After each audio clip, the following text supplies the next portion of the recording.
sa mbaax yow xam ni li yàgg-yàgg kenn dootu bi dem safara mu ni ko waaw mën nga xëy na mën naa la ko may waaye mën na maa fexe ba loo dootoon dootoo doon dara loo doonoon rek dootoo doon dara may mën naa ko fexe ba jaam ñi doo ci ñu la xool soo ko mën a julli nuyu dañuy dem seen yoon rek gaa ñu baax ñooñu le waaw moo doon si daas maa yooyu le maa fi jibbati lallahu yëpp dañ koy wax dama yenu yàlla ak yëpp daañu ko di wax waaye yëpp seen sutox yooyu la ñuy def sax terewul ñu ni du tere boo liggéey di ñàkk lu mu wàññi ci seen martaba lëf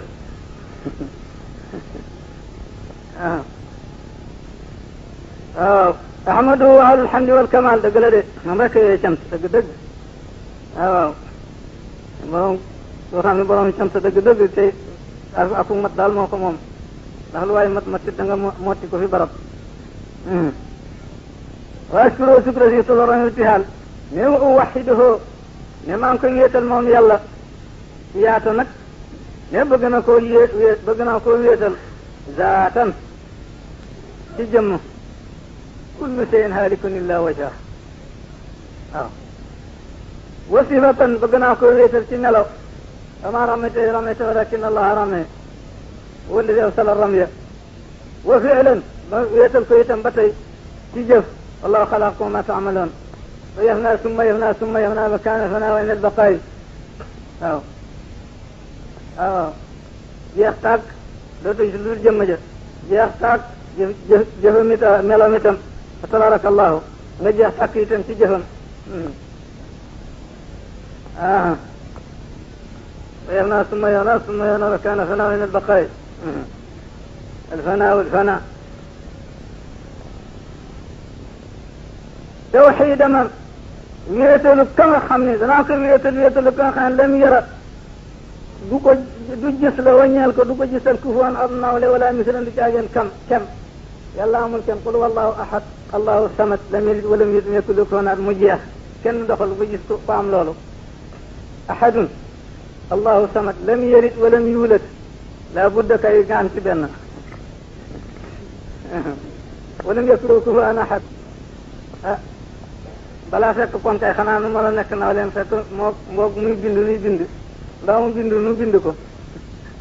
waaye moom amul dara li laa solihi waaw kooku te mënu ko leen fen jalla an wasfil waasifin déedéet wa an tazakkuril mutazakkirin déedéet zahir ak baatin dara bàyyi noonu rek wasalaatu wasalaamu ala nabi shahiq soppeem buri boobule sallallahu taala alayhi wa sallam alladi ixtaara inda almawti ala alrafiq allahuma alrafiq ala binasbi alrafiq ay axtaaru aw uridu wa huwa sallallahu alayhi wa sallam ixtaara murafaqata ahli sama am la waxoon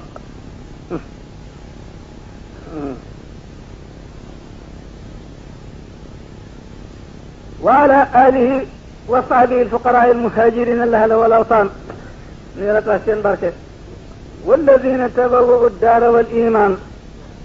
تفسير أسماء رضي الله تعالى عنه القرآن لقنا باردال أنا دانا نيدي واخ سيري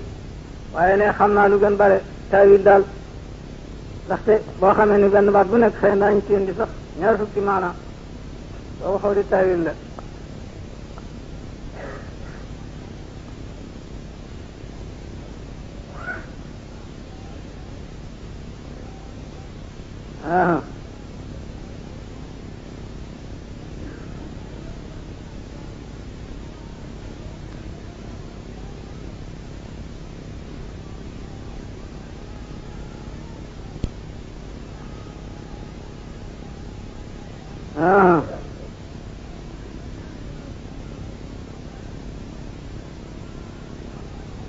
gaañe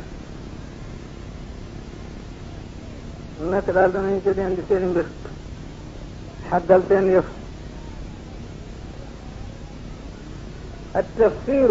يعني dañuy التفسير هو الوقوف على أسباب النزول وشأنها وقضيتها ولا يجوز إلا بالسماع هو الوقوف على أسباب نزول الآية وشأنها وقضيتها ولا يجوز إلا بالسماع، والتأويل ما يرجع في كشفه إلى معنى الكلمة وتلخيصه، ما يرجع في كشفه إلى معنى الكلمة وتلخيصه. وقيل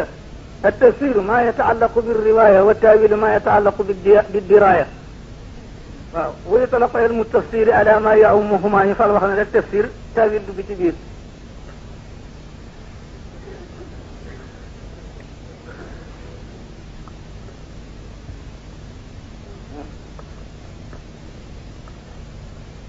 وتهمني تبوؤوا الدار والإيمان أي نزلوا المدينة أنا تمكنوا فيها، أو تبوؤوا دار الهجرة ودار الإيمان، أو تبوؤوا الدار وأخذوا الإيمان. ما تصاجلت الأطيار على أغصان الأشجار. الله أكبر الله أكبر الله أكبر تكبير من ليس له طمأنينة ولا قرار إلا بالذكر الملك الغفار. قال جل من قائل كل ما سواه إليه عائد ألا بذكر الله تطمئن القلوب. فمن ليس له طمأنينة ولا قرار إلا بالذكر الملك الغفار لا بذكر الله تطمئن القلوب. سبحانه وتعالى من قال بذكر الله تزداد الذنوب. ولو رسموا يوانا نجام ذكر الله تزداد الذنوب